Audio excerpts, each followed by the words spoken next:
राधे राधे मेरी YouTube family.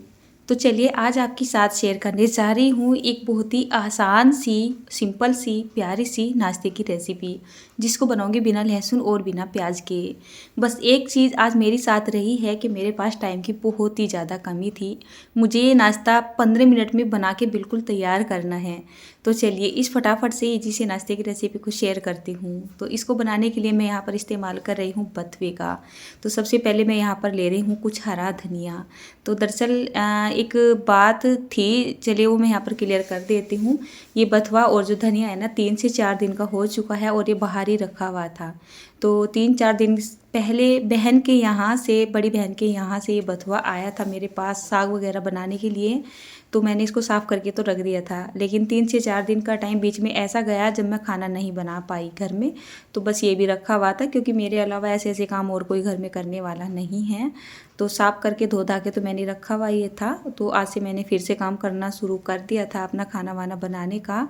अभी सुबह का ही टाइम हो रहा था, वैसे तो नाश्ते में कुछ और ही बन रहा है। तो मैंने जैसे ही बथुआ उठा के देखा तो ये बथुआ फ्रेश रखा हुआ था। मैंने सोचा फिर मौका मिलेगा नहीं, चलिए इसका नाश्ता ना बना ही देती हूँ।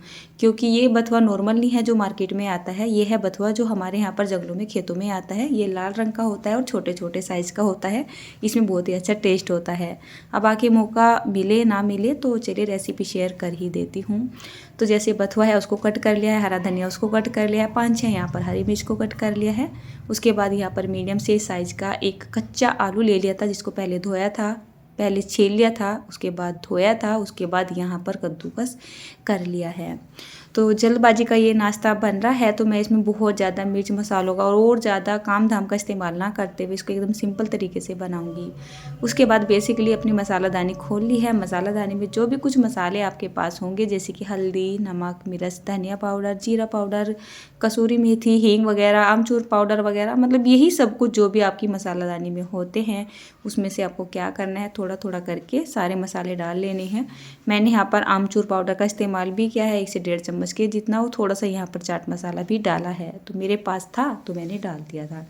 उसके बाद यहाँ पर एक मेन सामग्री होती है बेसन। तो बेसन यहाँ पर बाइंडिंग के लिए डालेंगे।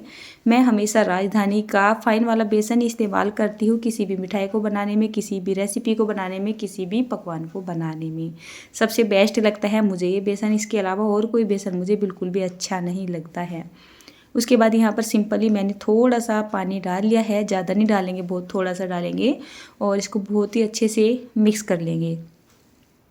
बेसन को भी हमें यहाँ पर बहुत ज़्यादा नहीं डालना है, इतना बेसन डालेंगे ताकि जो ये हमारा एक मिश्रण है इसमें एक अच्छी सी बाइंडिंग आ जाए। तो जैसे आप इसको इस तरीके से मिलाओगे, आपको पता चल जाएगा कि आपको यहाँ पर बेसन की ज़रूरत है या नहीं है।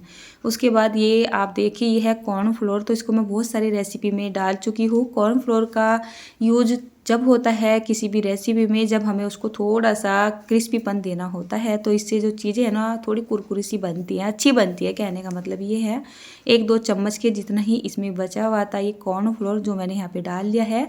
इसको हमें रेस्ट पे छोड़ने की ज़रूरत नहीं है, इसमें अच्छी खासी बाइंडिंग आ रही है। तो चलिए अब चलते हैं इनको फ्राई करने की तरफ। जैसे मैंने इधर तैयारी की, उधर यासिका ने कढ़ाई में तेल डाल दिया था, तो तेल भी अच्छे से गर्म हो रहा है। स्टार्टिंग में आपको क्या करना है, तेल का टेम्परेचर एकदम धुआंधार यानी बढ़िया सा गर्म होना चाहिए। और जिस टाइम आप यहाँ पर इस तरीके से भजिया, पकोड़े, जो भी आप नाम देना चाहते हो, इसको यहाँ पर डालना शुरू कर दोगे तो आपको गैस का फ्लेम एकदम लो कर देना है। तो जो धीरे धीरे क्या होगा, हमारे तेल का टेम्परेचर है ऑटोमेटिक एडजस्ट होता चला जाएगा। और जो ये हम यहाँ पर ये भजिया या फिर पकोड़े वगैरह डाल रहे हैं, तो ये कढ़ाई भी नीचे तली में जाके नहीं चिपकेंगे।